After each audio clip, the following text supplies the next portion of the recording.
back on the fucking track. Said I'ma stack it to the ceiling like a skyscraper. Hey, yo, Pluto. Yeah. You going crazy? Said I'ma stack it to the ceiling like a skyscraper. Just like a skyscraper. Said like a skyscraper. Said I'ma stack it to the ceiling like a skyscraper. How I'ma make it out the city with all these haters? But I've been really on my grind, I'ma see you later. And I've been really trying to shine so I can stack my paper. And all the people in my corner say I'm up next. And like Nike, I'ma do it cause I'm about to check. And if he run up, I'ma shoot him, put him straight to rest. Cause I refuse to be a victim, cause I'm up next. We came a long way from nothing to the boulevard. These niggas acting like they street, but they ain't really hard. I know some youngins from the O and they'll pull your card. Like why you niggas acting street, you better play it smart. Said I'ma stack it to the ceiling like a skyscraper. How I'ma make it out the city with all these haters? But I've been really on my grind, I'ma see you later. And I've been really trying to shine so I can stack my paper. Cold nigga with a pistol on him for his safety. Bad yellow bit of shit.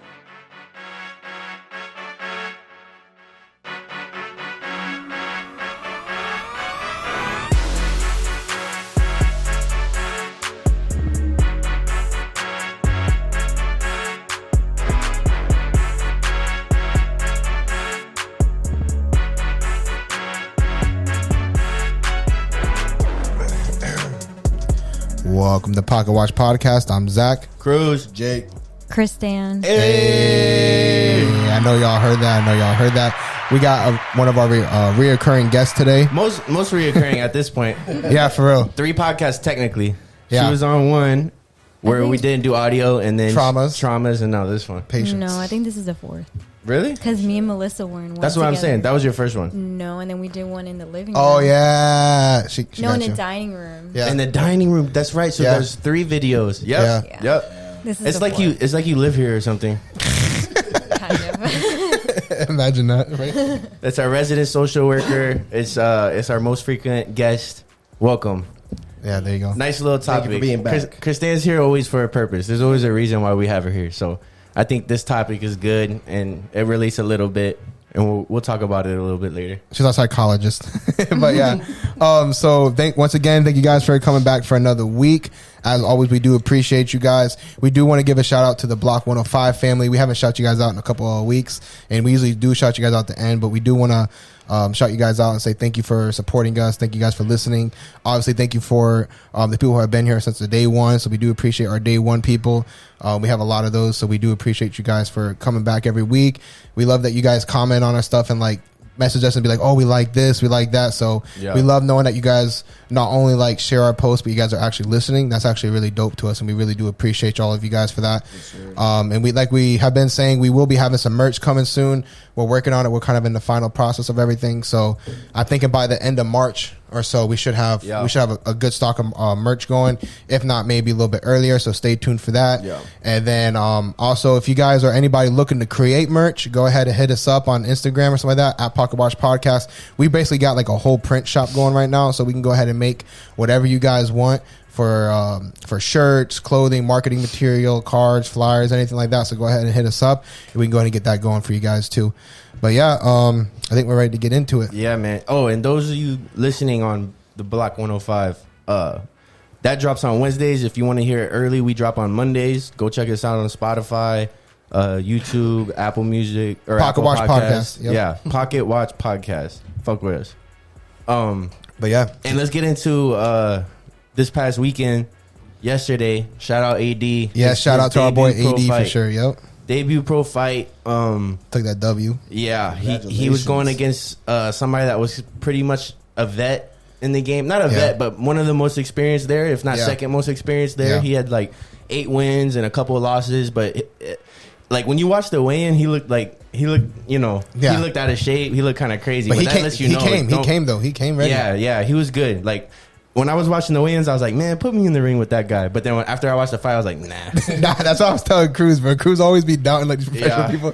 He's like, oh, he don't look, he's not that good in shape. No. He's like older, 40 or whatever. And I'm like, Cruz, it's because they don't look like they're in the greatest shape. Those are probably the heavy hitters. They put that work in. They'll put the paws on you, bro. So don't doubt them. Yeah, but AD he dropped him a couple of times and ended up winning in a decision. Yep. That was super dope. Good fight. And the heavy crowd for AD, bro. He brought some heads out for that fight. So that was dope. Like like half the people there, I felt like were there to support him. That So was like dope. the loudest crowd. And it was funny is the guy sitting in front of us was there for the guy he was fighting. Yeah. And literally, and it was such a blessing. Like, it was so cool how it turned out. We were sitting next to AD's family, like his grandma, his dad, his aunt and stuff. and his cousins. So that, and then right behind us was like the whole gang. Like, it was like the whole fan base. Exactly. So that guy was just sitting there watching his boy get his ass beat, and like right behind him is like, "Let's go, Trey! He's weak." But you know what? Though, you know what's cool tired. is the guy that was in front of us watching his boy get pounded or whatever. He's like, "Hey man, if that guy keeps throwing those lefts, he's gonna drop my boy even more." Yeah, and he literally said that. And then after the end of the fight, he's like, "Man, your boy put in work. Your boy put in work." So yeah, he got a lot to grow for sure. But I know, it's early. It's his debut fight, bro. He's gonna get it. He's gonna be there. I can see him putting in work. And it was good that guy wasn't just a wash, because it's something I realized. Like, even watching the other undercards and the other fights, like competition makes greatness. Like, like the harder the fight is, like the more you grow, the more that winner that like winning that fight means something. You know, like, absolutely. Like even that marksman dude, he was super nice. He was probably the nicest boxer there, but he tore him up into pieces. And like if I was like a fan or a family member watching it, I was like the whole time, oh, this is in the bag. This is in the bag. But then there was a couple other fights where they're going at it. Yeah. Like even the dude that knocked him out the ring, the dude that got knocked out the ring was throwing hands at the very end. Yeah. So everybody was kind of like, oh shit, he's coming back. Like I see that with a lot of things. Like even like boxing period isn't that, like hasn't been that popular, but like Wilder Fury.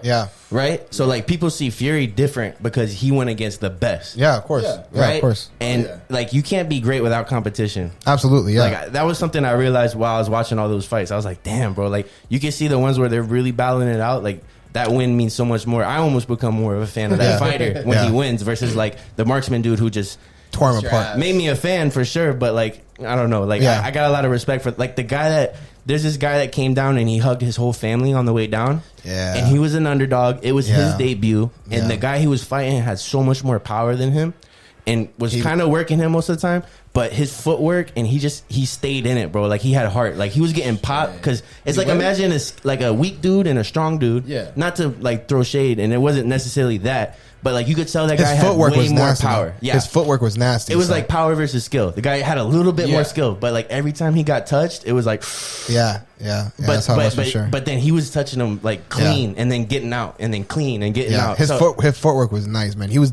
going around that. He looked so good around that ring. He got a lot of respect with the loss. Oh yeah, absolutely. It's funny because you were thinking that, but while I was there the whole time over here, like. There's a moment where I'm sitting here watching. I hear everybody like I kind of like got in my own little world. I kind of like backed up, and I heard everybody screaming. So that I'm looking at these two people just pound away. This guy's bleeding from his nose, and I'm like, man, we're kind of monsters, bro. We're over here like watching these two guys in the cage just pound each other out, bleeding from the nose. It's funny. I looked back at Cruz. I'm like, bro, it's kind of funny how society works because. We're sitting here watching these two people in the ring just pound on each other and they're bleeding from the nose, and all you hear is everybody like and I'm like, damn, it's kind of how society is. It's kind of weird, Yep, it's nature, it's human nature, dude. Like we've been doing this since the gladiator days. Yeah, exactly. Yeah, right? Like, facts. Like it's crazy too, because like even when the fight is kind of like technical or something like that, you'll hear people screaming like, "We ain't come for that!" Like, hey, knock his ass out, get him.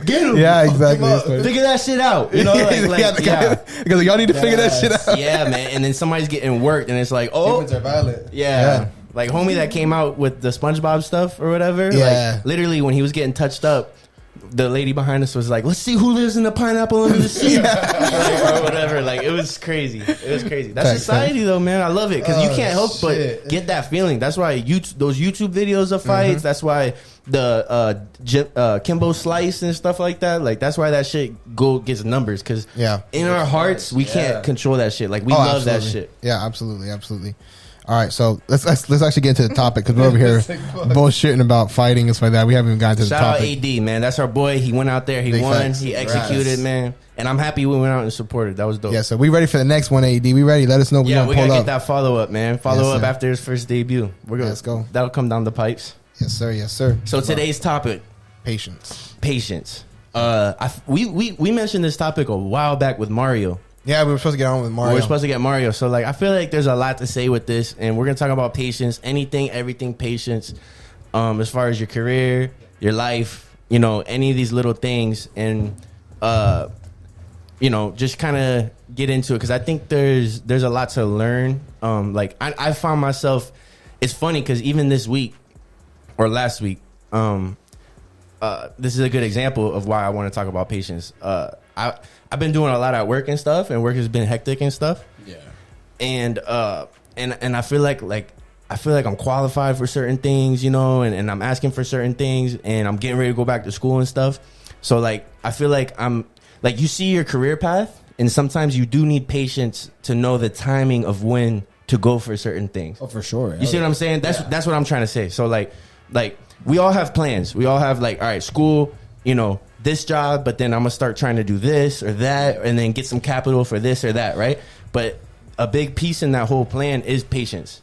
Because I've seen people be impatient and fuck up a bag, like as the kids would say. Yeah. But because of their impatience, they'll fuck up a situation that's right there, and there's no problem with the situation, right? Yeah. And like, for instance, like last week at work, I kind of threw something out there, because there's certain things where I feel like I could be qualified for something, right? But so I kind of threw it out there, but then I started to realize, I'm like, damn, like. Do you really need to push for certain things like that? Like, yes, you should know your worth, and yes, you should try to go and get what you can, but you also got to read the situation and understand certain things. Especially like us, we're successful people. We're I would say like mature people. Yeah. But we also got to realize we're kids still. Like not kids, but we're young as fuck. Right. And I'm a victim to that, man. I always find myself thinking like, I got to do more. I got to be more. I got to be in a better position and stuff like that. And like I was saying, I've kind of gotten better with like beating myself down on it, but I used to beat myself down really heavily with it.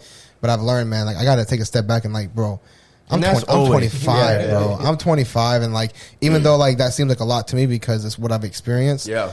In the retrospect of things, I'm still young, and like I'm still able to grow right now, and it's not like I have to have everything right now. Yeah, and that helps you get like happiness a little bit, which is a wholly different thing. Like to practice patience for just that, like for what we're talking about, like with life and stuff like that. To practice patience will help you like be content a little bit, and that content helps you be happy. Like being appreciative of what's going on right now.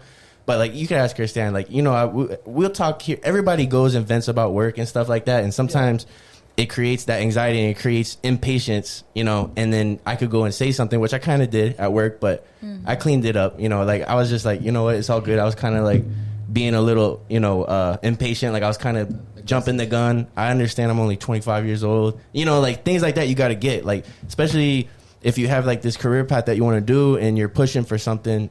Yeah, pushing for something could push back. Yeah, it can. Yeah, for sure. You know what I mean? Yeah, you can put yourself out of a situation because you're trying to push for something so hard. And it's hard because I don't think a lot of people talk about it, because I think most of the things that people talk about is like go get it. Don't matter with this and that. And I think that is true to a certain degree. Like I don't think like I'm honestly happy with how it turned out, because it's like I did throw it out there. Yeah, of course. Yeah. Right, I put my dick on the table. No, you planted the seed, and if the opportunity presents itself again, they will remember what you said. Yeah. Once I kind of like don't worry about it. I was just throwing it out there. You're right. It was that. It was like, all right, now you're planting the seed. Top all right, of mind. but I did. That was one thing I realized that week. I was like, damn, maybe I should have just chilled a little bit. You know what I mean? Like maybe I should have like not pushed so hard, because now there is. Like, anytime you push for something and you don't get something, there's a little bit of tension. Yeah. Right? Like, there's a little bit of, like if you try to pitch a job, or if you're trying to, like, do something and it doesn't work out, if you have to continually meet with that person, there's a slight bit of tension. And that's what I mean, timing. Like, so. Absolutely. So that's the important, like, from my perspective, that's the importance of patience when you're looking at your career path. Yeah. Another example, and Melissa's here. Hi, Melissa. Another important thing with that too is those that consider school. Because there's a lot of times where I'm seeing like, because Zach was making good money, right? And he always has been, And it's very easy if you have a path that you think you want to do and it requires school and you're going through it. There's a lot of times that you'll see people like Zach or somebody that are making bread without school. It's like, oh, that's, but not everything is everybody's path, right? No, of course, yeah. Because you could quit school and try to do what Zach do, and you'll find out real quick that it's not for you either. No, you know what I mean? It's tough. But that, as far as career path and stuff, that patience is required when you try to go to school or something like that. Like to accept no money for a opportunity, like a future opportunity. Like, I don't think people talk about it all the time. That's a good business. That's a good career. That's a good life strategy, is to like accept less now for the opportunity later. For more later. Right? Yeah. Like Jacob talks about it too. Like, I'll take a 1%. Yeah. You know what I mean? Just for the opportunity to keep working with you, and then something, you know what I mean? It's the same thing. You got to try to see it the same way. So think of school, like, I've always thought about that. Like, even when I was in school and I seen it, I always had to tell myself, like, it's all right. You're going to do what you want to do, and you're going to be making bread eventually. You know what I mean? Like, this is the way you got to go make bread. Yeah. You know what I mean? And even still, like, how I am right now, like, I've said on the podcast before, but I don't know if everybody heard it at the time that I said it, but I'm planning on going back to go get my pilot's license here soon, more than likely. And that's going to take time. Yeah. Yeah, right? Just that applies on the amazing. The thought and the attempt is like, it's dope already in itself, because because you do good, and you've built something. So that was something I was thinking about when you've been telling me that too. So like, you've been doing good and you've built something, and you're kind of taking a step back from it. Yeah. To do that. Yeah, exactly. And I think the reason why is, I think because in the bigger picture, if I think about it, like in 5 to 10 years, I could probably be in a better position if I was to take a step back and do that in 5 to 10 years than me putting 5 to 10 years what I am now. And there's a possibility that maybe me putting 5 to 10 years where I'm at right now could be a lot more, but I think that I can still, I can go the commercial pilot route and take a little bit of time, kind of step back a little bit, and I think I can still build a lot of things on the side and still be able to also do that too. And I think that it could put me in the future in better positions for business aspects. Hell yeah, man. And opportunities with things. I think it'll be a lot better. You have to talk to my cousin. He's a pilot. Yeah. Hey, shit, what's up, Dan? Yeah. He became a pilot at like 22, and then he got signed with American Airlines super young. Yeah. Yeah. The youngest one. What's up, cousin? Holla at me. Yeah, word. Yeah. Shit. No, Get him to come talk to Zach. Yeah, for Next sure. time he stops in Orlando, check the American Island. American Island. Yeah. Yeah, the biggest thing would having put a word in for me once I finish everything, try to get into the airlines, and right now it's a good time because they're so short staffed and everything like that with everything. But nonetheless, it's still gonna be hard. It's gonna be a challenge for me, and it's also what I kind of like about it too is that it kind of forces me to be healthier, because you have to maintain, you have to be first class medical passing, and so therefore, like, if you have diabetes, you can't be a commercial pilot. If your eyesight's so bad, you can't become a commercial pilot. If you go colorblind, you can't become a commercial pilot. Which, I mean, I probably shouldn't come colorblind right now, but you know what I mean. But like, if your health starts deteriorating, then you can basically lose your career. So it kind of forces you to kind of maintain healthy and kind of maintain a better life quality for you in terms of health. You know what I mean? So that's like another good thing I like about it too. I remember watching Little Miss Sunshine. It's a movie. None of you guys probably seen it. It's a good movie. It's a big movie. So it's not like I'm some nerd sitting here like that. But there was a time when they were like driving. They were on a road trip, and the big brother wanted to be a pilot, and they found out he was colorblind. They're like, what color is this? Like, the kid was playing a game with him, and he was what are you talking about? And I was like, and he's just freaked out because like he worked his whole life to like try to be a pilot. I think I've seen that. I think I've seen that movie. Yeah, actually. He like ran out. It was in the car, right, when it happened? Yeah. I remember that movie.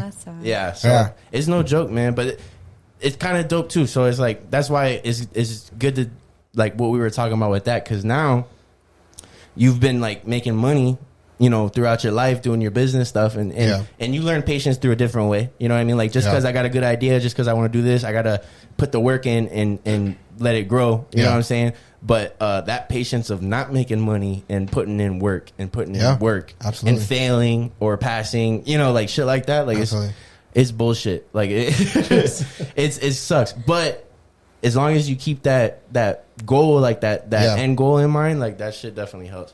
Yeah, but the patience is definitely needed and shit like that. It's definitely key. Yeah, it's hard. Like, remember when you were in the warehouse and you asked the accounting department to consider you, and you asked like 4 times. They never considered you, and then now is like full circle moment. Yeah, that was that's like, talk about patience. It's dope because those that know me, they like, I've worked at my company for 9 years now, almost 10 years. But like the first 4 or 5 years, I was working in the warehouse. Yeah. But the whole time I was kind of going into school, and maybe like within my first or second year, I knew I was going to go to accounting, even though I was still getting my AA and stuff like that. But I think like like my junior year of college at UCF, like when I was getting ready to graduate, that year I went like 4 times. So they had like 4 different people quit. Yeah. And they had like 4 openings in our accounting department. And I applied every single time. And I was like, look, like I don't have my degree yet, but this would be a good way for me to get my foot in the door and do some work, this and that. And honestly, hindsight, I think the accounting manager was looking out for me because like he's like, this is like almost like customer service shit. Like some of this, you know, like we have our shit's structured different. Our accounting office is structured different. But I did feel slighted, right? And I was kind of like, man, like I could have been like, yo, fuck this company. You know what I mean? Like, no, definitely. But you got to realize like you're not done with school yet. No. Right? So then I was like, you know what? But it was funny is because of those 4 times I went, like that my last year or 2 of school, and those 4 times that they kind of said no pretty much, I was also not able to work full time. So it's like I was realistic with myself. Yeah, too. that's true. But by the time I did get my degree, I already had an internship to get the hell out of there. Like I was like I'm done. But now full circle, it's like I'm supporting their department now, and like I'm answering a lot of questions for them, and I'm like one of 3 people in the company with an accounting degree and stuff. So it's kind of like it's really cool that you mentioned that because it is full circle. Like if you try to have the patience and try to be realistic sometimes, look what could happen. Absolutely, right. Like the people that are telling you no are gonna ask you for help. You know, like, and that's the full circle that I'm going through right now. They're gonna respect you. Yeah. They respect you. But you have to put yourself out there. True. Like you did. You know, you put yourself out there, but you were willing not to get upset with the results you got back. You know, you wasn't like, fuck this. You know, no, but I'm out. That like, and I say that to say in relating to patience is like you don't have. That's not the end. Exactly. Yeah. Like. The first time's not the end. The second time's not the end. The third time, fourth time. There's never an end unless you let it be the end. If you want to be impatient and you think you deserve it now and stuff like that, then you're going to start letting things be the end quicker. Yeah, exactly. Right? Yep. You know, and then you'll never get to see what happens or whatever. I think, too, that's big because what we're kind of touching on is like how practicing patience and trying to force yourself to practice patience can help with like that emotional stability kind of thing. Yeah, absolutely. For sure. Right? Like, anybody that has a kid, which none of us do, probably understands. Like, if I can get more patient with this none little fucker, none that we know about. Yeah. Not playing. Let's hope. Sorry, Melissa. That was a crazy weekend in Cancun, dude. Zachary. I've never been to Cancun. I don't remember that. But that's a good example. But that can apply everywhere. But like, if I could practice patience with this little fucker, then it literally will make the rest of my life better, right? And take that for like emotional stability. Like if you let things bother you that much because of like patience is if you ask me, that's like a trigger in your mind to cut shit off is because you're so focused on that result, you're so focused on that end, and not having that patience will let you hit that trigger way more often and be like, fuck that, fuck this, I'm done. Oh, that if you said that means this, and that. Even though nobody said that, nobody, you know what I mean. But because this isn't happening right now, it's because of this, and that. Right. Yeah. And I'm definitely like a product of like a lot of impatience. Like if I have my mind set on something in that moment, bro, it's like 100% that, and it's like all I focus on. That's all I go for. Like I'm really bad with like patience for things, and that's something I definitely struggle with. I feel like that's more like you're determined. Right, maybe it's a blurry line. That's what I'm saying. Because I don't want to say this to act like there's not reasons to be impatient. Yeah, right. Motivated, you know. And we're gonna get to that. I mean, because if Zach puts his mind to something, he's gonna go all the way. Like that's just Zach. Yeah. Exactly. And there's gonna be But some that's impatient characteristics. Yeah, definitely. But you could just see that as him being determined and learning everything he needs to know to master something. Yeah, that's just Zach. Yeah, it's that's 100%, 100%. And there is reasons to be impatient. I don't want to act like, because I feel like every time we talk about something, it is always a balance, right? Oh, obviously. So right now we're definitely on the side of like why to practice patience, why having patience is important. But then like Christan just interject, you know, hey motherfucker, there's reasons why you can be impatient. You know what I mean? Like the ways. Or not impatient, but like the way Zach goes about things, there's impatient characteristics. Definitely, yeah. It's like okay, I think this is a good idea. Now, now, which is good. It's like we should make sure it's buys 7 printers. Right now, exactly. It's he doesn't know how to fix them yet, but he's gonna learn how to fix them, and he will. Fix exactly. them. That's how it is, though. Like if I see something and I think it's a good idea and it's something that I want, it's like that, and then it's like, okay, I'm gonna go. Yeah, and like sometimes it's not always the greatest. Sometimes I got to learn how to like dabble into something and kind of like step back, dabble into it, step back. Because sometimes there are things I just get into, and I'm like, not too sure. You know what I mean? And like, and if I feel like there's definitely a lot of determination, because when something in my mind clicks for something, like I'm obsessed. And like my mom's the same way. My mom is the exact same way. I know I get it from her, because when she's determined to something, it's like a freight train. You can't stop it. Go. And so I definitely get it from my mom like that. But I think that there's sometimes that like I need to kind of learn how to like evaluate things, because sometimes I find myself in situations where it's like, oh, I said I'm going to do this, so I'm going to do it. And sometimes like I'm in the journey and I'm like, and I'm like, no, I'm going to do it. I'm just going to do it. I'm just going to see what happens then. You know what I mean? And sometimes if I was a little bit more patient, I can kind of break things down a little bit more. And there's a lot of times that I do things, and because of my impatience, it ends up being a little bit harder,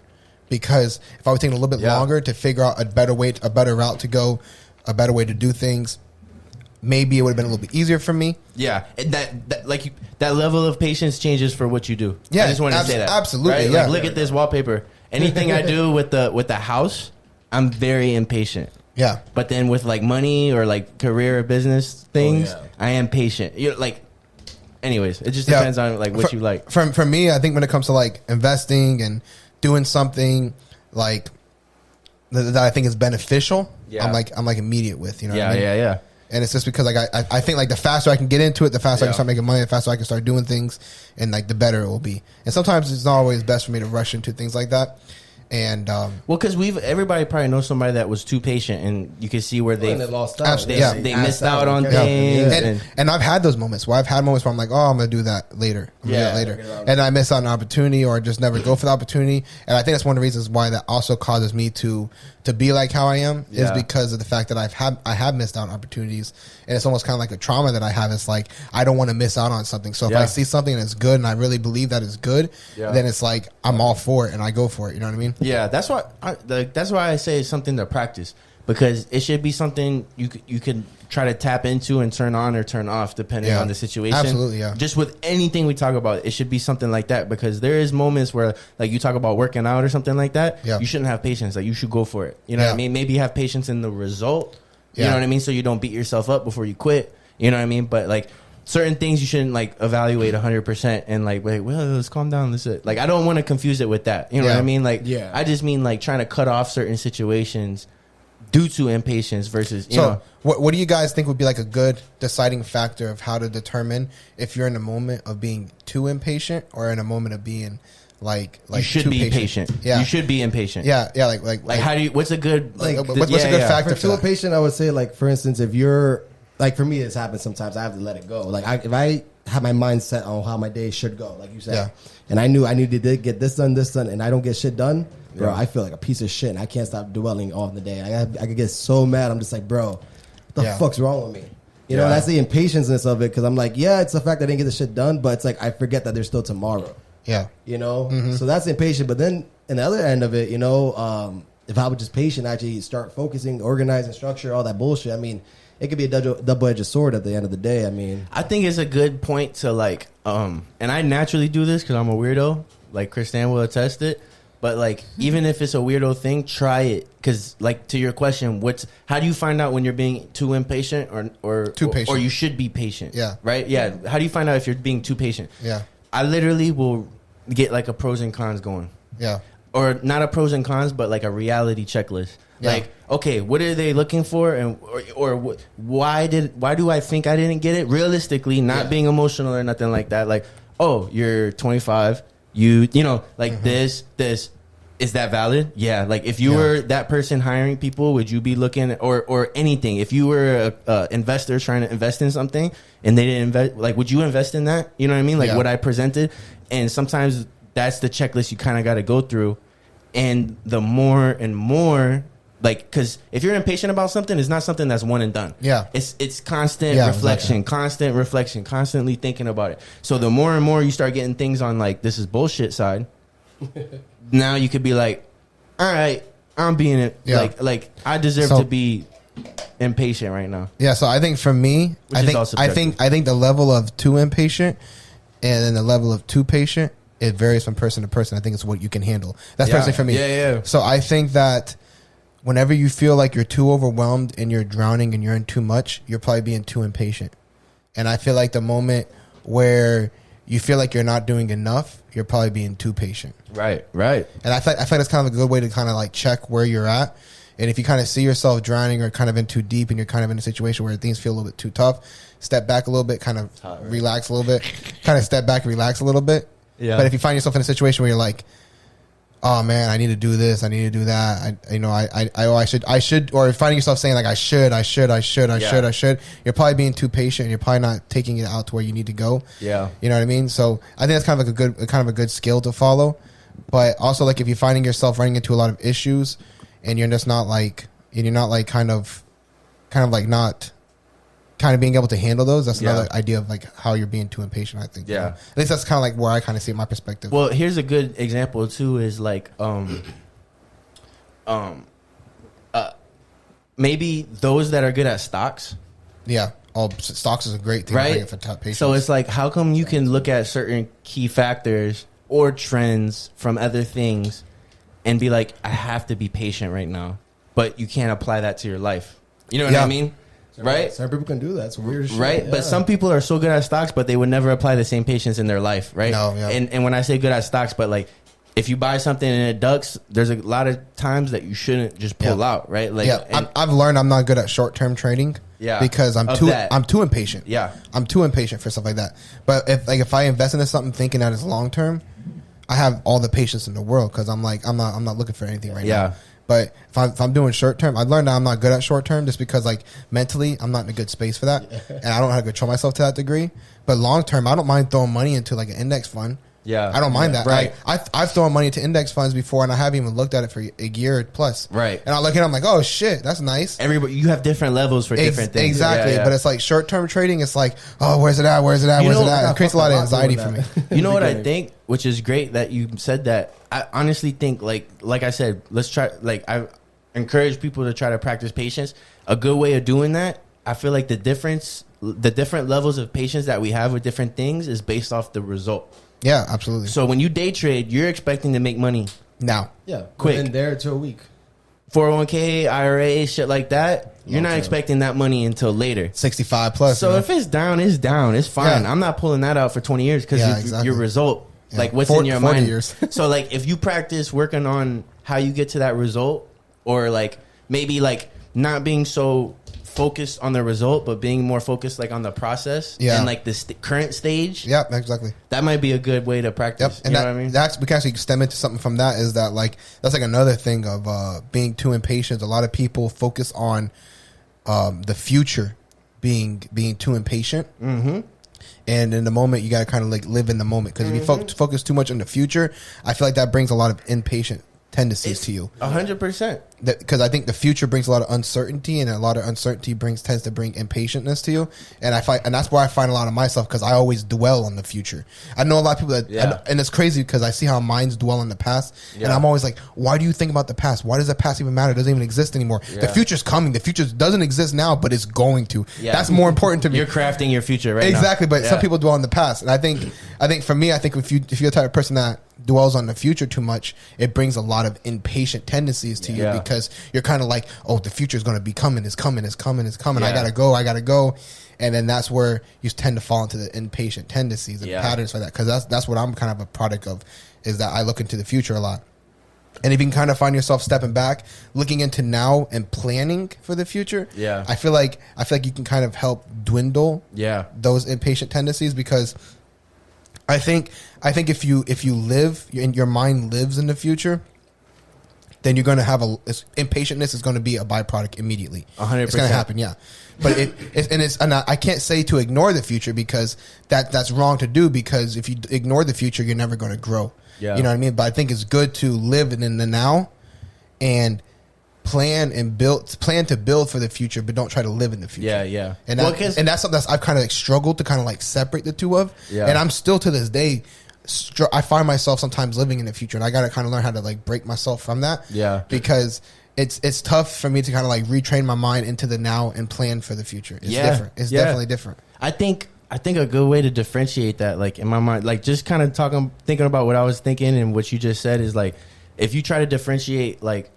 okay, what you're doing is planning for the future or crafting your future, but I'm not going to be so focused on the result. Yeah. And maybe that's a good way to say, I am planning for the future. I am trying to craft my future, but I'm not living in the future because I'm not so concerned with that result that the future will be. Yeah, you know definitely. what I mean? Like, and loving, like, Michael Jordan he like when he did his documentary or whatever, he had this little quote that kind of stuck with me where he was like, I love to practice. And Kobe is like that too. Where he's like, I love to practice. Like, I love to practice. Falling in love with the process of becoming great. Yeah. Falling in love with the process makes you great, right? And you're not so because those people that maybe choke in some of those situations, maybe because that's all they ever think about is the result. Exactly. Like I've been thinking about this, winning this, and to a degree you can't control it. Like to a degree you want the result. And I think everybody's minds process things differently, but you can't control. I think that you can control every thought that goes through your mind. Like it's not like Kobe or Jordan didn't want a championship. Like, fuck no. Yeah, like they wanted a championship. No, absolutely. But like how you get there is maybe a big difference because maybe those that are so clutch and stuff like that, like a lot of them you find out they don't give a fuck. Yeah, exactly. Right, and maybe on top of that, like those that do give a fuck, maybe I love the process so much that whether I win or lose, I'm doing what I love kind of thing sets in. You know what I mean? Or I'm not gonna lose because I know what I've done. And because of what I've done is because I love the process so much. Absolutely. And that's actually finding happiness too. Exactly. That's, I think, the main key of it all, the happiness. Yeah. That's why they're so good at it. Yeah. That's finding happiness is like enjoying the certain stages you're in, right? Like last week when I said I feel like I kind of messed up at work, that was me being too much into the result and honestly feeling like I should have that result now. Yeah. Right. And living in it. You know what I mean? Like, well, look at everything I'm doing. This is what I'm asking for. You know what I mean? But whatever.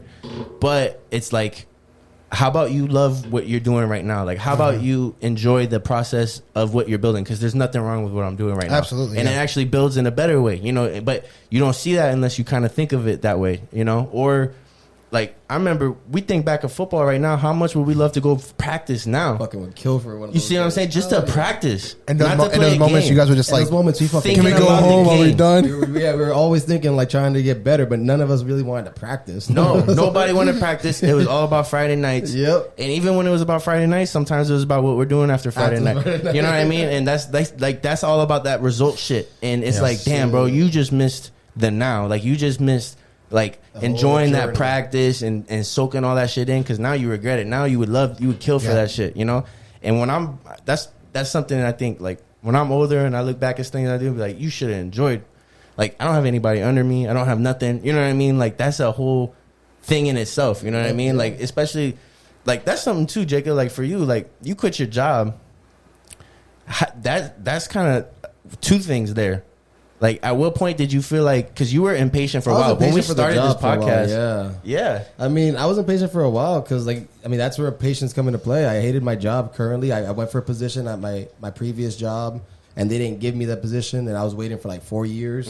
So, and I was the most qualified for it. So I said, all right, they didn't give it to me because I didn't speak Spanish. So I said, I bet. I know, dead ass. So I dipped and I went and got a bigger position at a different company, but it was still like they were more shady looking like, and like yo, I did not like the way he would treat the patients. Like he's not treating patients like properly. He's switching. So it was less impatience. It was more like environment. Because I could have been patient, I could have stayed with them, but it was more like impatience. I was like, you know, I'm impatient. I'm done working for somebody. I've always wanted to do my own thing, and I've always been scared. Yeah. So I was like, oh, fuck it. Let's make it happen. Which is a good example of when you should be impatient. And then a good example of when you shouldn't is like when you first get out, when you first go for your realtor's license, fail a couple times, then you get it. You got to be patient. Like you making calls after calls after calls for no sales yet. And that's a good example of when not to be impatient, right? Like you got to go through the process. You got to work it out. There's a lot of things that's going to happen. Like if I'm impatient right now, I could give up and quit. I could be like, oh, fuck this. I'm done. You know, but it's not, everyone's journey is different. Everybody has a different,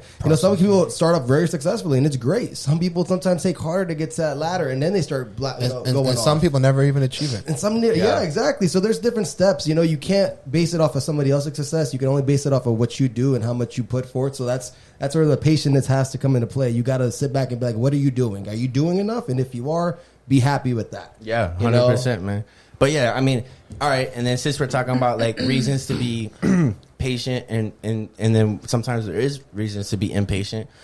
Kind of the reason why we had Christan on right now is like we have a little thing, right? Yeah.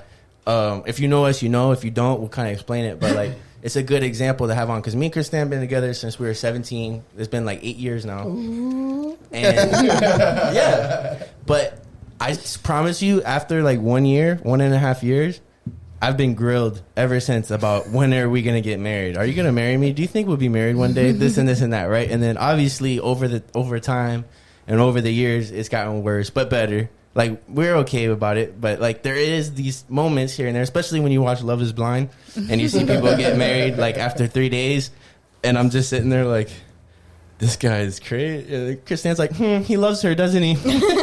Huh? That's what love looks like, huh?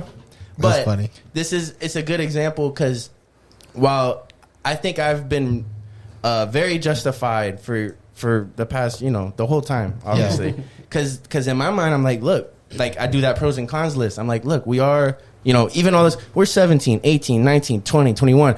All those years, I was like, hell no. Like, we are kids right now. You know what I mean? Like, and I think I was valid in that. But then at the same time, and there's probably a lot of girls that feel this way. Yeah. And a lot of girls that have been with their person for a long time, where it is kind of valid. Like, the longer you are with somebody, it is more valid to be upset that you're not engaged and stuff like that. So...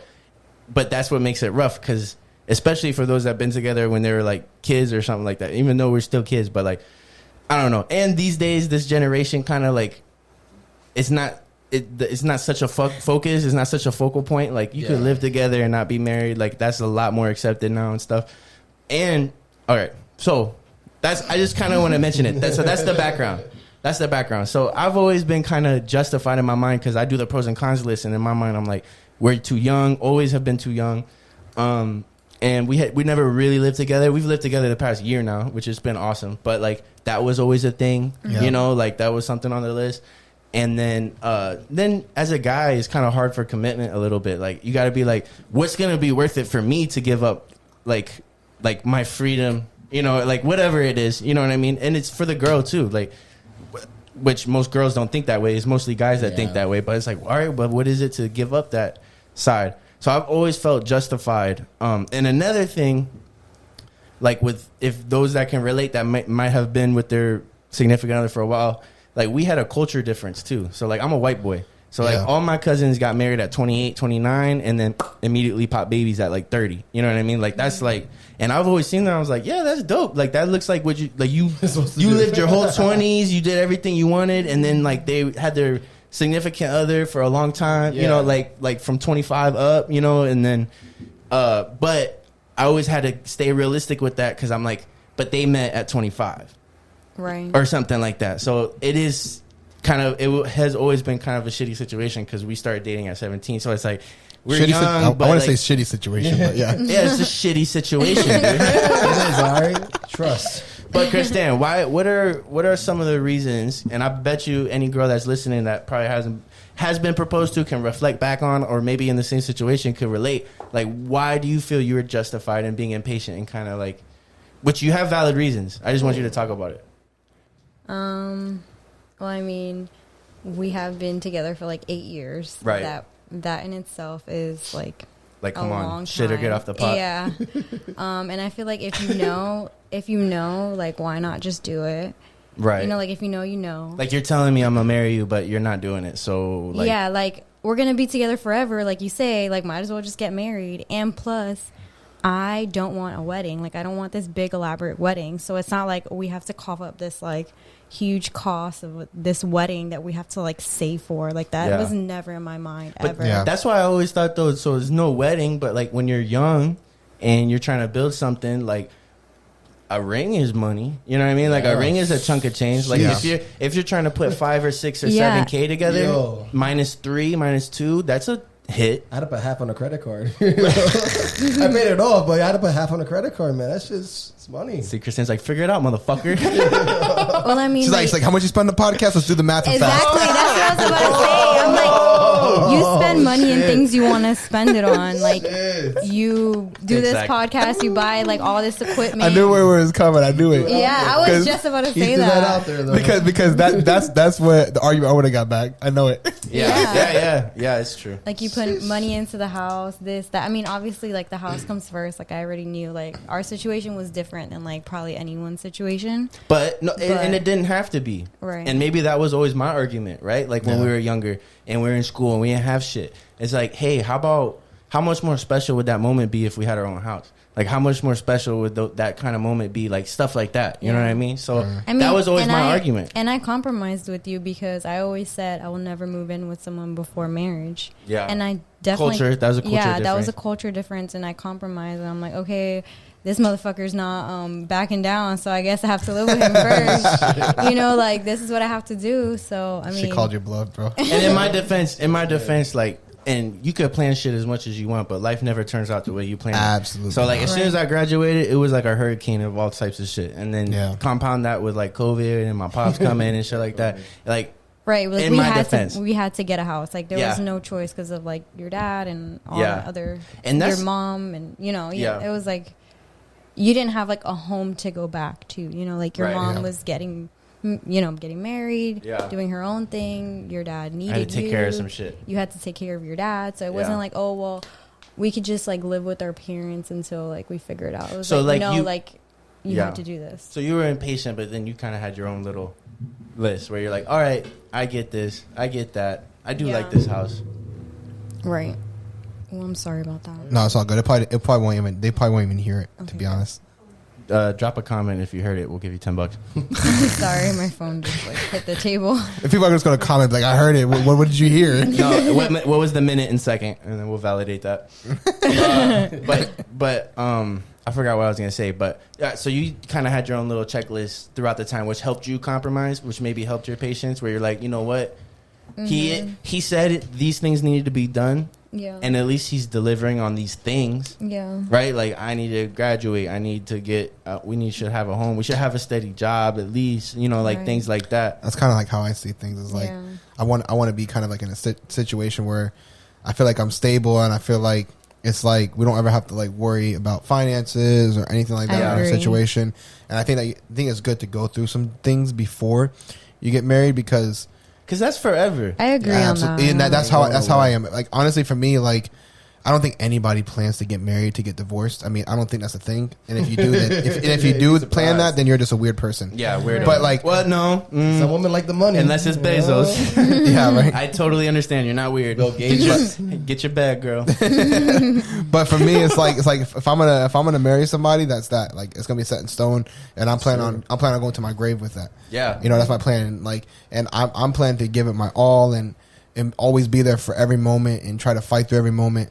Through everything, you know what I mean? So, like, I want to make sure that, like, the person that I choose for those 40, 50, 60 years is somebody that, like, I'm 100% sure I know will be there for me and on my sides for that. And, like, I think it's important to go through some things. I think it's important to build up and everything. And, like we talked about a little earlier, I don't think, like, because you mentioned, if you know we're going to be together forever, then why not just marry me? You know what I mean?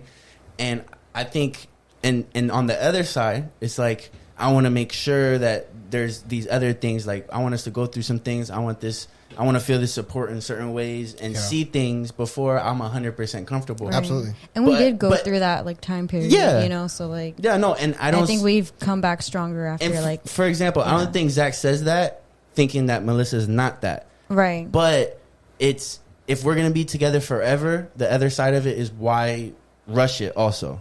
Yeah, absolutely. Right? Like, there's nothing that changes getting married now versus getting married 5 years from now. And if in the grand scheme, it's just a process. In the grand scheme, it was chapters. I mean, you know, like, looking back now, like, getting married at like 20 would have been like stupid. Exactly. Well, not stupid, but like, it would have gave me a hiccup that I probably shouldn't have needed at the moment. And I think marriage. I want to word this properly, but I've never actually been through, so I can't say per se. But I think marriage brings a new level of stress. It does, yeah. And I don't want to say I don't want to mean it negatively, because I think overall, obviously, it's a positivity. But I think marriage does bring a new level of stress into things, the factor. You know what I mean? And on the flip side, if you do it right, it brings a new level of comfort. Yeah, definitely, absolutely, yeah. Yeah, like that's, and it's true. Like there is times for it, and then there's times not for it. And I don't think there's a way to do it. Like I don't like those that got married early 20s and stuff, like Justin and Dariana and stuff. Like I think there's a pro to that. Like there's a good thing with that too. Right. Yeah. But certain people are, we're all different, and we all got to go through different things.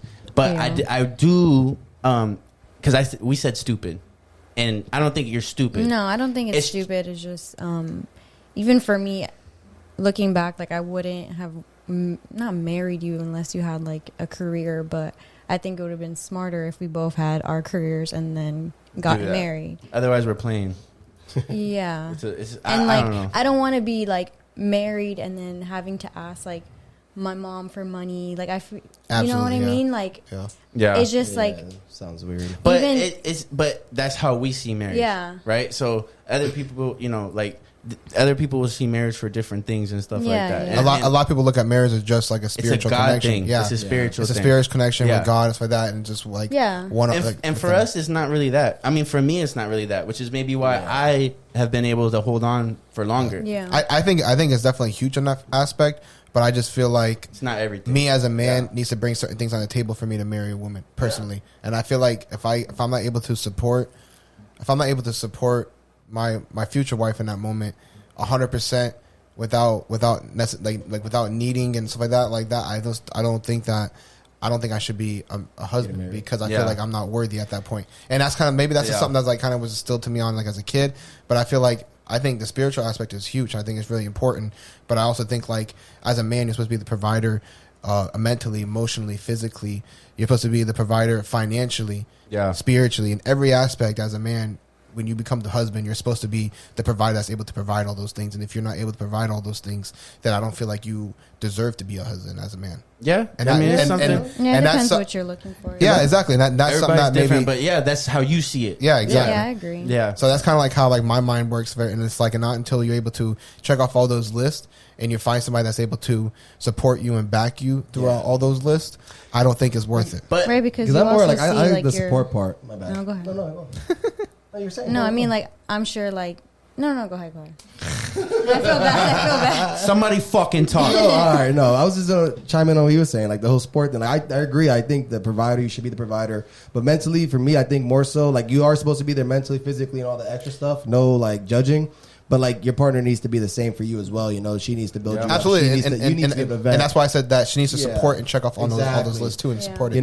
But like I think as a man, you're supposed to be not only the provider, but I think you're supposed to be the person, the guider. You're supposed to be like the person that guides it, and you're supposed to kind of like guide the relationship and everything like that. I think that's like really important. And I think too, like one of the things that I've felt good about, even though I've been with Christan so long and I've been getting that pressure here and there, but things that have been helping me through that is like, I feel like the best things in life are waited on, right? Absolutely, like the best things in life are the things that like you want so bad, but you have to wait. You have to be patient. They say the best things in life come to those who wait.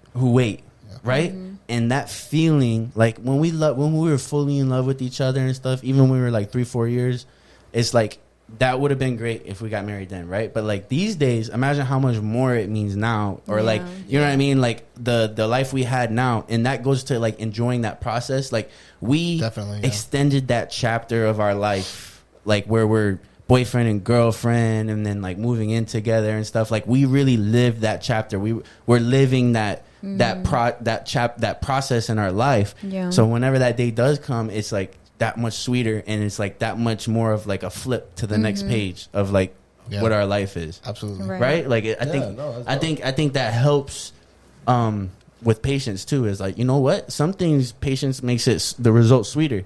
Yeah. You know what I mean? Like that's true.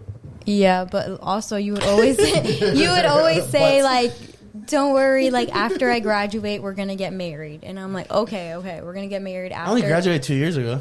After Cruz graduates. Yeah, but he's about to start school in May again, so I'm going to have to wait another 2 years. So that's why I'm always like, promises. I'm like, okay, this is the time because this is the break in between. You don't want to plan a wedding. Has you watching Love is Blind, has that been messing with you a lot? Yeah, of course it does. Because these people don't even see each other and they're like committing themselves to that other person. And I'm like, Cruz, come on. Like, it's been like 8 years. I will say on the argument side, a lot of them are kind of like, first of all, they're usually a little bit older, and I feel like they're also a lot. Well, they're not over the dating scene too. Yeah, not just that, but I feel like a lot of them, not all of them, but majority of them have like their careers established. They're in a good position, stuff like that.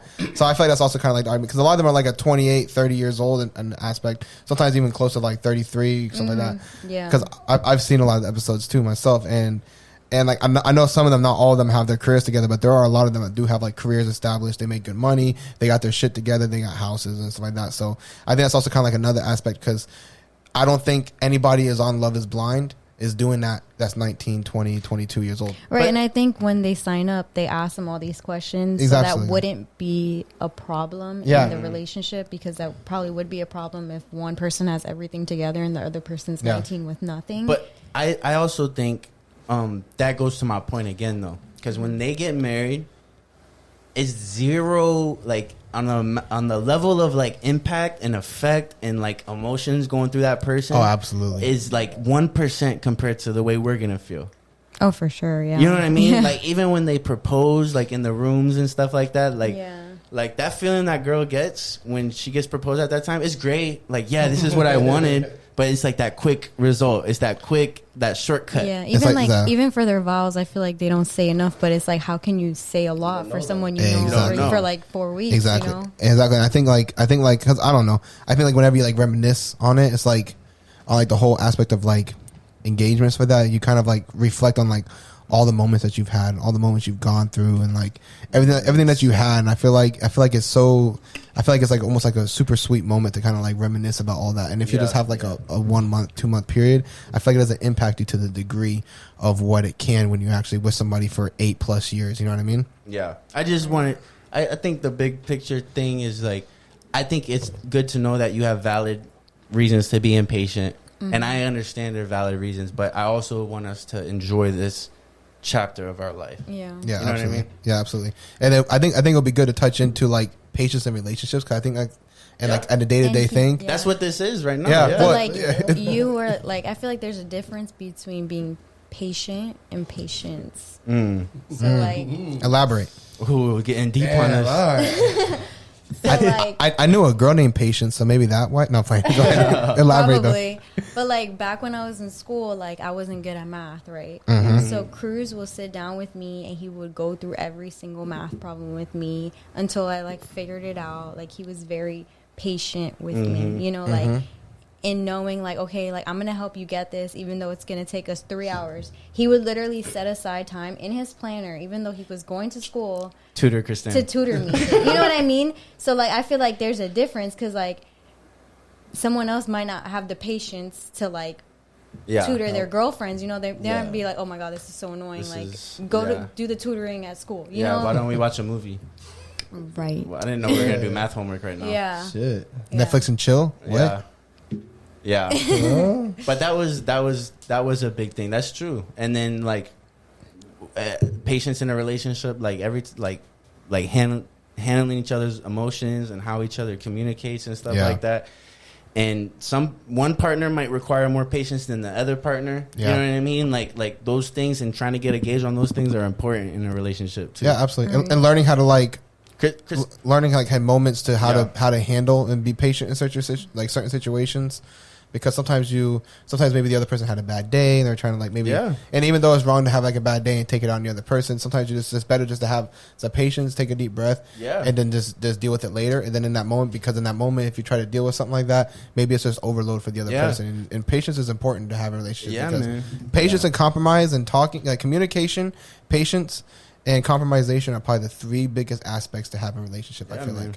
Yeah, I feel like if you have those three things, or you're willing to work on those 3 things, I feel like everything is. I feel like you guys can make it through a lot, if not everything. You know what I mean? I think too. Damn, I forgot what I was gonna say, but you're about to like say Christan something. Oh, that was one thing I had to. You started. You were pointing. That was one thing I had to learn when I first started dating Christan. It was two things. It was the culture thing. She's Puerto Rican, so she's crazy, right? Yeah, Latinas, bro. Latinas, I like that. They're feisty, bro. I had to learn patience with that, right? But the other thing was like I'm an only child, and she grew up with two brothers. So like in their household, they would go into full on like fist fights, pretty much, and then like 20 minutes later, they're eating breakfast at the table. Like, hey, yo, what are you doing later today? I never had that. That shit doesn't fly with me. So, like, I had to slowly learn that Christan would snap or, like, say some, like just go crazy on me. Like, and in my mind for a long time, it took us years to kind of work on this. But, like, if she was mad about something being dirty or I didn't take her out somewhere and she would spaz on me heavy, I used to take it as I saw it. Like, you're mad right now. Like, or if you say something to me like, oh, you really mean that. You know what I mean? And it took me a long time to realize, because 10 minutes later, she's like, hey, baby, are we going to watch a movie or something like that? And I'm like, no, fuck you. Like what the fuck? No, this is not how it works. That was something I had to learn. It's funny because it's flip-flopped in my relationship because how I am, I'm the type of person that we can have like a big argument over something. And usually a big argument for us is over like some stupid bullshit. We just snap at each other. And then that's it. But like, we'll have like argument and then like 20, 30 minutes later, I'm pretty much like, over it. Yeah, I'm good. I'm like, okay, let's go to sleep. Let's cuddle. Go to sleep. You know, whatever.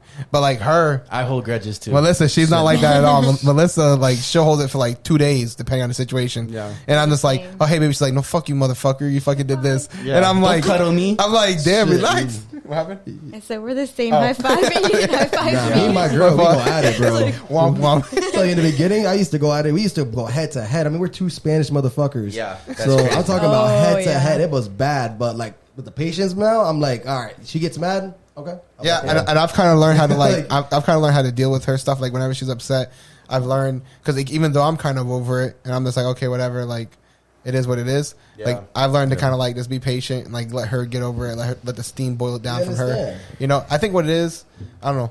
I'm not gonna say it. I'm good. Anyways, like PMSing. No, nothing to do with that. Here, guys. Because that shit doesn't be happening though. The other week, my girl, like, we went out for a cute date, right? Went out, we got some food out here. Went to Abracadabras. They didn't have the ice cream she liked, and bro, she just started having a meltdown. Like meltdown, pissed off and everything, and like almost crying. I was like, "Yo, what's wrong with you? Like, we still have to go to the movies." Nah, I want to go home. I'm like, nah, chill. And then I realized, and she's like, nah, not PMSing, and I was like, all right, come on. Oh, that's another thing. Yeah, that's another thing. And then I got spaz. If I let that shit get, cause I was getting upset a little bit, because I'm like, yo, I'm ready to go to the fucking movies now, and she's over here all pissed off, and you know? I'm kind of good because like my girl only gets really upset when she's hungry. And whenever she's going through her stuff, she's not really like the angry type of person. She's more of like the sensitive type of person. Okay. So she'll start crying, and I have to hold her for that. But that'll be that. She's upset. She's gonna kill me right now. I'm like, I see her right now. She's like, you motherfucker, you put my shit out there. But yeah, man, that's ours. Let's get to the weekly success and failures. All right, cool. I think I'll go first this time. All right, cool. So my weekly success, is definitely going to be that like this week I definitely pushed the envelope and hustled a lot more, and I was kicking my ass this week. I put a lot of hours this week, and everything like that. But it also kind of leads into my failure, you know. And it's kind of like one of those things, man. Like whenever you work extra, you put extra time, you do all these extra things. I feel like there's also like a sacrifice on the end because of how much I worked extra and everything like that. I didn't get to spend as much time with my girls as I normally do, you know. Like I'm coming home late because I've been working so much. I'm coming home late. My girl's sleeping, and then like she wakes up early for her clinicals and for school and stuff like that. So she's up early. She's going to do her thing. I wake up a little bit after her, and then I'm going to work, and I'm not coming back home until super late at night. So it was like this week, it was like I made a lot of money, and it was a really great week for me and everything like that. But also on the other side, I sacrificed, I feel like, our time together for this week. So it was definitely kind of like that's what my failure was, is that like it's hard to kind of keep that balance though, man. It's like it's like the same thing that I'm succeeding from, it caused a failure, I feel like too. You know what I mean? So that's that for me. Okay. So my success is that I'm finishing my office room. You know, I bought a bunch of shit for my room in my office. I'm finishing it up. I woke up early, bro. That's key. Yeah. It's different whenever you have like an office area, because like I have an office area and it's not a room. I wish I had a room, but I have an office area, and I know that when I sit down in the office area, it's your office. I'm working. Exactly. Like that's work, and like that's work. And if I sit somewhere else to try to do work, it doesn't feel the same. Yep. So like, it definitely hits different, bro. So I'm gonna see how that feels. I don't know how it feels. Yeah, I tried working in my house. It doesn't work. I had to go to my real office. No, you'll get there. It's just like I've learned, you have to dedicate that space to only working. That's and if you try to do anything else in that space, it's not going to be like I'll ruin it. It's weird. It's like a weird balance to have for sure. Yeah. So that's what I'm doing, and I've been waking up early. I've been able to wake up at 6 a.m. every day the past week. So to start my day off early, and that's my success. My failure would be, been trying to clean out my garage for like the past 2 weeks now and haven't cleaned it out. So I've been procrastinating certain things that should get done. I mean, procrastination. I could have got it done this week, and I just got into some other shit, and it just needs to get clean. For me, my weekly failure, I think it was perfect that we did this topic, this episode, because my weekly failure was kind of that, being a little impatient with my career path and stuff like that. Yeah. I think it's really important for me to like, enjoy this part of my career and understand that I'm doing what I need to do, and just be patient and trust that things are going to fall in place the way they should. Yeah. And I think I've been letting that mess with me a little emotionally, which is why this is good that we did this topic. Yeah. My weekly success, I think my weekly success, that's why this topic was good too. I feel like this past week I've been doing a lot of things that are going to change my life, like that are going to change the rest of my life. Big things, and I think one of those things, like, it's good that we talked about is like, I think our relationship is really solidifying right now. Like, I think it's been a year now that me and Christan live together and stuff, and I feel like years like this, there's a lot of ups and downs, a lot of crazy moments, right, that we went through and stuff. Mm-hmm. And I think especially with my pops coming in, and there's a lot of my family that knows my situation, that they're so proud of how we handled my pops coming in, and stuff like that. And there's not a lot of people that could do what we did and how I did things, especially with my career and stuff. But it made me realize, like, this past year, how important it is to have like that somebody solid. Yeah. Right? Like somebody I could come home and vent to and stuff like that. I just think you've always been there for me. For a lot of things. Since we were kids, like when I wanted to be a teacher. Sorry, I'm getting emotional right now. But and you were there for me when I was going through school and stuff. And you were there for me when I was going through these past couple of years and everything that I was doing. And I feel like this past year I've been you've made me a lot better and stuff, and helped me be stronger in these certain situations that I've been going through. And I just want to show you and let you know that I want to be there for you forever. Oh, I love you. Stop. You're making me cry. Will you marry me? Stop! Oh! You're lying. Cruz, you're lying. You're lying. You're lying. Zach, is he lying? No. Cruz, are you lying? Give me your hand. Oh, is he lying? Give me your hand. Oh my God, stop. We take off this promise ring You're that lying. we have for years. You didn't say yes. Oh my God, stop. You're lying. Is it a yes? Yes.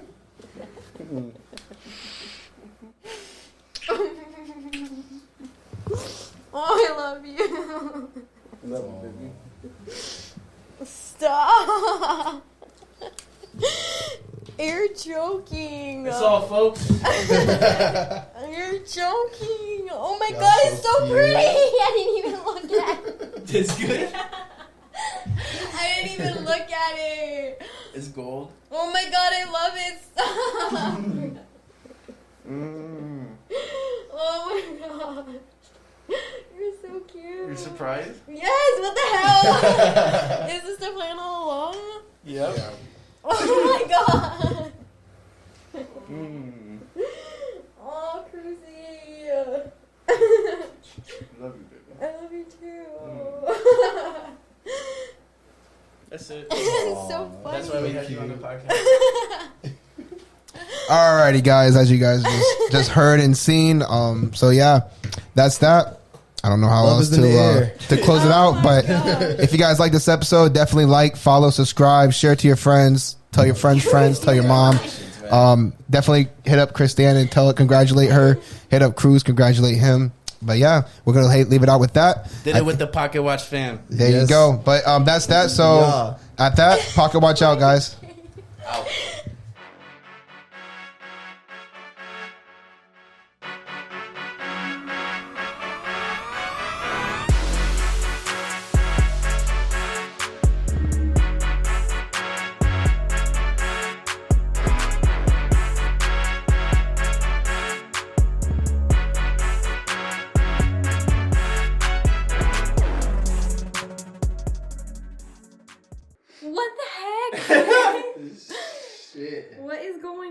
See, this one means more now, right?